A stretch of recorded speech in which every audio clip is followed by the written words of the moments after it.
Before starting, before everything we could possibly say about wine, before giving you tips on how to taste the wine and give you suggestions or which wine to drink or which pairings we could do, you have to answer to one question. The question is really simple, but the answer might be slightly difficult. Why you drink wine? And what is so special about wine? And how do you choose the wine you drink? People usually freak out when I ask them this question. It's about how do you choose a bottle of wine? Oh, it's so confusing. We have all these many labels. I don't know what to do. I am so scared about making a mistake. Maybe I'm buying the wrong bottle of wine. First of all, relax. Keep calm and drink wine in the sense that, take your time. Don't freak out. If you're buying a bottle of wine and you don't like it too much, the worst can happen, you get a bit drunk. So make mistakes and be ready, to be curious and to try different possible wines, okay?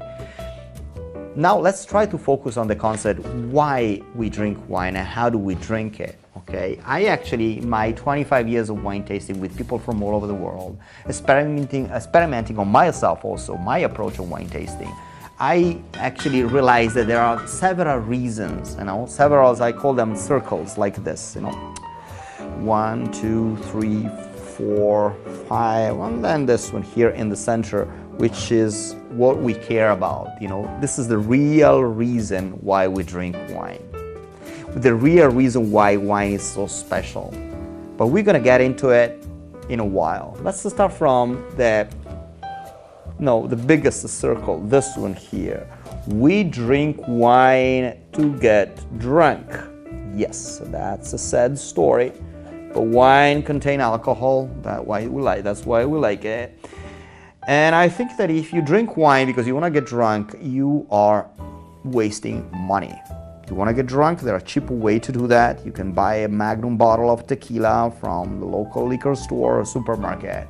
You're gonna get drunk fast, soon, and you're not gonna spend a lot of money. Tomorrow you're gonna feel really bad, but you don't care because if your aim is getting drunk, it means you have problems. You don't really care what is gonna happen tomorrow. So forget about getting drunk. I'm not saying that I don't like the fact that I feel a bit dizzy after a good glass of wine, but that's not the main issue that made me think that wine is an interesting beverage, okay? I am afraid to tell you that 95% of the people that buy wine, they buy wine based on price and label. And most of the big marketing out there, I'm talking about the big companies that own most of the wine production outside there, they think about these two things, like the wine have to be a fancy label or a label that, goes because you like it for some specific, instinctual reasons, and have to have a price that is affordable. The price, it could be really high or really low. It depends on which kind of wine you're talking about. But in general, if you focus only on price, you're missing the point again, because value for money, what does that exactly mean? Tell me, what actually value for money, based on what? Is an aesthetical experience, right? Wine, I like it because of its complexity, because it's unique. Do I need to drink 3 glasses of a good wine? Maybe I can get only 1 glass of wine. So if you have only 1 glass of a good wine, instead of having 3 glasses of a medium or bad wine, it means that this bottle can be divided in 7. So this wine costs 7 times less than a full bottle of wine because you're drinking only 1 glass. So that's how you change the price of the bottle. You decide it by yourself. How much does it cost, that sip of wine? It can be even half a glass of wine sometimes, if it is absolutely exceptional.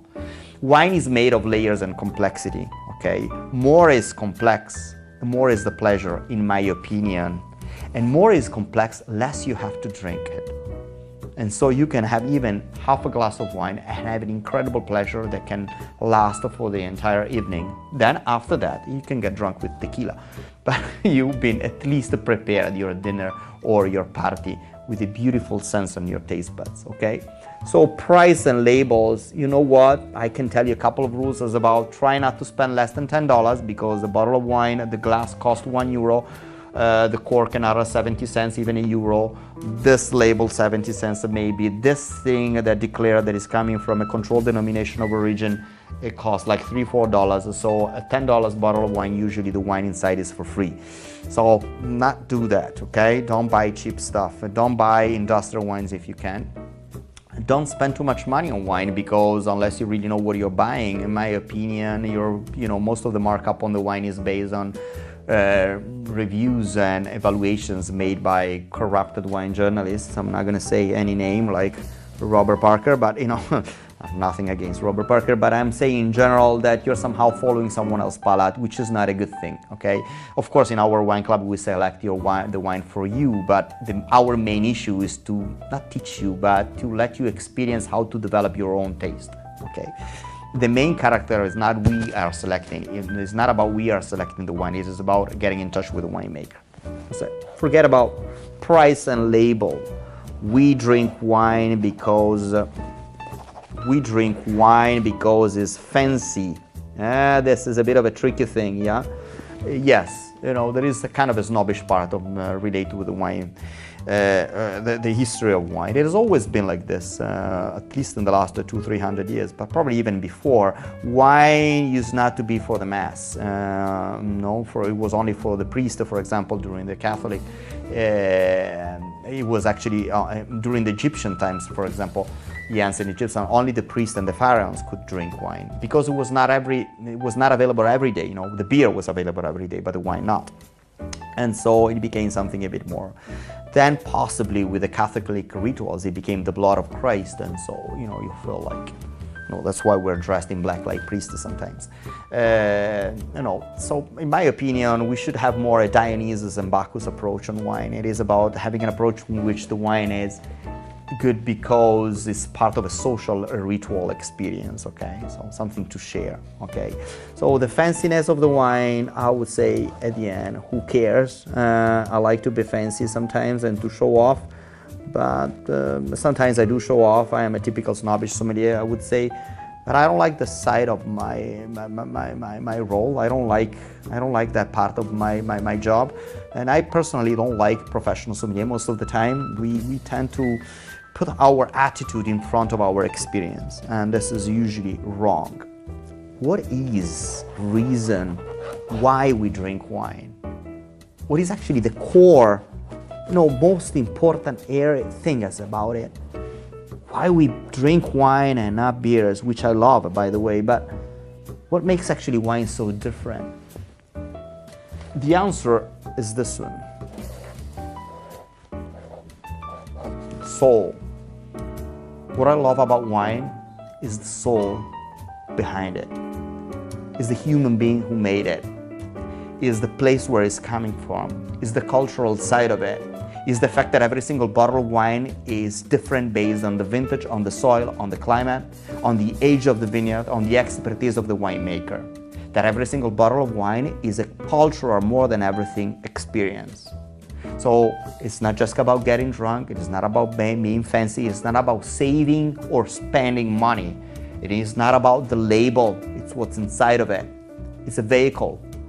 It's a way that you can travel with your palate without moving from your place. Especially with our wine club, it's giving you this opportunity to get in touch with the winemakers.